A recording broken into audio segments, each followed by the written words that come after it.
The Grand Seiko SBGW279 has been one of the most sought after Grand Seiko models, and this year they have just hammered it into a whole new line of 37mm manual wind pieces with clean, simple, yet different dials.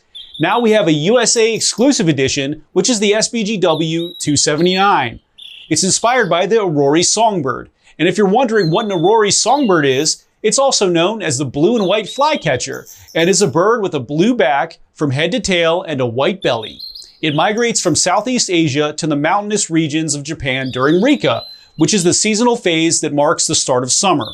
The blue sunray dial reflects the songbird's color. But will this watch be too blue and vivid for you, or will you want to catch an Oruri Songbird for yourself?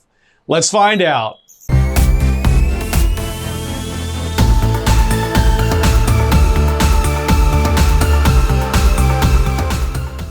What's up everyone, it's Chris with the Little Treasury channel. Welcome back. This is where we bring you original and in-depth watch content at least once per week. If you haven't already, please make sure to hit the subscribe button and hit the notification bell to be alerted as soon as we upload. I'm from Little Treasury Jewelers, which is located in Gambrills, Maryland. And it's where you go when you're in the know. As always, the watches that I review are for sale and can be purchased, so please see the description below to contact us. If you're just joining us now, I'll go over the watch's detailed measurements and features, and then I'll offer my personal opinion at the end. In our last video, I reviewed the Seiko Astron SSH113, which is a limited edition for the 10th anniversary of the GPS Solar Seiko Astron. It has a new case design, which is very angular and stealthy looking, and is in titanium.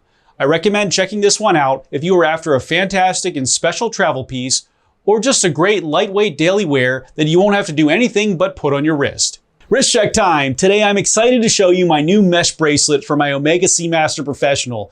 It's the exact same bracelet as the James Bond model, which I love, but it's in stainless steel instead of titanium, which means it has a different hue and it's a little bit heavier. Not to mention half the price at only $720. I'm really loving this so far, and it's really changed the look of the watch for me significantly. So tell me which watch you're wearing while you're watching the video, and make sure to tell me why. Now let's get on to the features. The SBGW279 has a 37mm case width, an 11.9mm thickness, a 44mm lug-to-lug, an 18.2mm lug width, a 31.5mm crystal diameter, and weighs in at 62.39 grams. The case is Zaratsu polished completely on the bezel, lugs, and sides. A non-screw-down crown can be found at the 3 position and has GS on the top of it. The sapphire crystal is box style and protrudes above the case to protect it from scratches. The dial has a sunray design with a very vivid and striking blue tone. It's more striking than any blue that they have ever used before, and it represents the Oruri Songbird's feather color.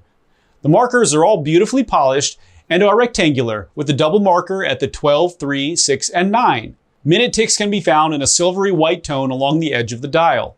The GS logo is applied in silver at the top middle portion, with Grand Seiko in silvery white beneath it. The hour and minute hands are Dauphine style and are finished immaculately. The second hand is silver on this piece.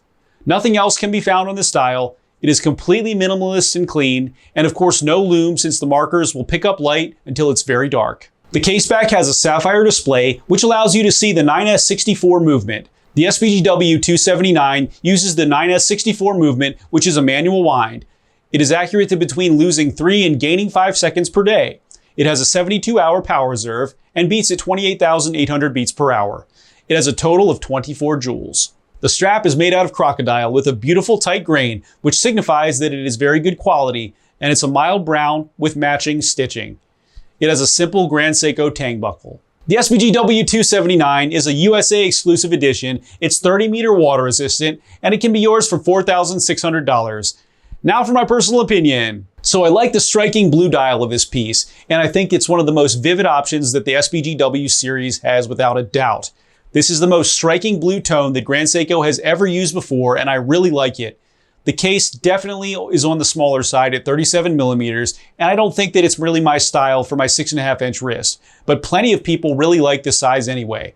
I think that I could get used to it though if I did wear it for a little bit. The cleanliness and simplicity of this piece will also make a lot of people happy, and being manual wind just adds to the simplicity. I think that the question here will be, is this dial just too vivid for you versus an option like the SBGW231, which is just a very neutral and classic looking piece? Or are you after something more adventurous and you may already have a decent collection of more neutral pieces? Either way, I will recommend this piece for anyone who is looking for a vivid and fun Grand Seiko. And perhaps this will be your first piece from Grand Seiko at this price point, and it's a great place to start. Thanks for watching today, everyone. I really hope that you enjoyed the video. And of course, if you did, please make sure to hit that subscribe button, give this video a like, and share with all of your friends and your family members too. I look forward to seeing you next video.